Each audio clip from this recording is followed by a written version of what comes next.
Welcome back to Next Gen Investing. It's time for FOMO as we highlight Apple as the stock teeters around the $200 level, back above that after spending some time this morning below that mark. Joining me now is Caroline Woods, Senior Markets Correspondent for the Schwab Network. And the news headline of the day, Warren Buffett aside, is this corporate bond sale that's being floated by Apple here. The big question, I think, Caroline, is I thought Apple had all this cash. Why is it raising more?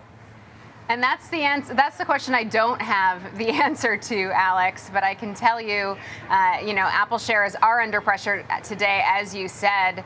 We've seen some of the Mag 7 names actually flip into positive territory, but Apple's still firmly in the red, down more than 2%. Actually, the second worst performer in the Mag 7 so far this year, behind Tesla. And yes, the news is that Apple could be raising some cash. It may be gearing up for its first corporate bond sale since 2023. This is according to Bloomberg. Apple is looking to issue investment-grade debt in as many as 4 parts. The bonds that Apple would be selling are expected to be rated AAA and AA+. In terms of price, initial price discussions for the deal's longest portion, a 10-year note, are in the area of 0.7 percentage points above Treasuries. And this comes as bankers expect about $35 to $40 billion in issuance of new U.S. high-grade corporate bonds this week. So we'll see if Apple potentially accounts for the bulk of those sales. In terms of some of the other details that we know, Barclays, Bank of America, Goldman Sachs, JP Morgan Chase are said to be managing the bond sale.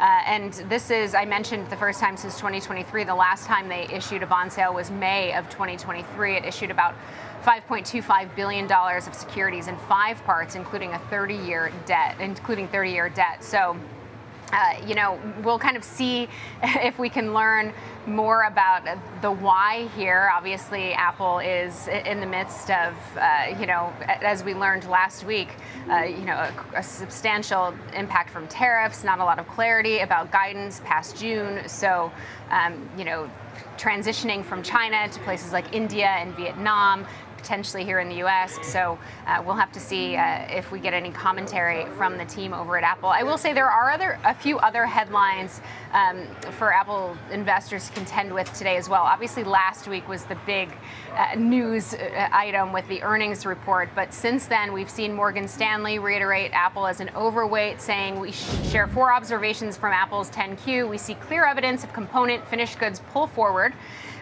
in the fiscal second quarter. Advertising, App Store, and Cloud continue to drive services growth. Op margins reached a 10-year high. And 4, Apple does not rule out raising prices to mitigate tariffs, but sticking with Apple shares following the results.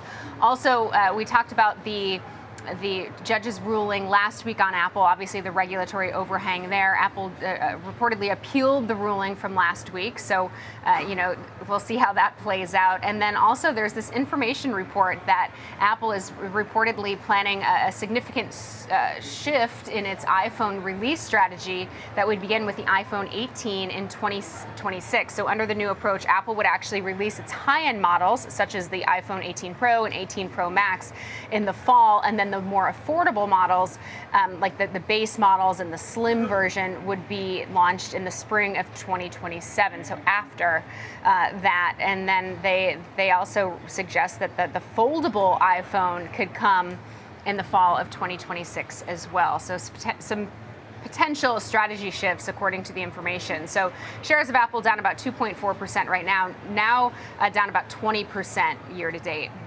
And you mentioned all those things, and you watch the convergence of the macro here. It's really hard to say any of these things on their own are like the key cause of today's move. So for a name that is seen often as stable and kind of a defensive investment with a little bit of a growth element to it, it's about as uncertain as it's been in years, the last 6 or so months. So Caroline Woods with the update on one of the most important names of all of them, that, of course, Apple. Thank you, as always.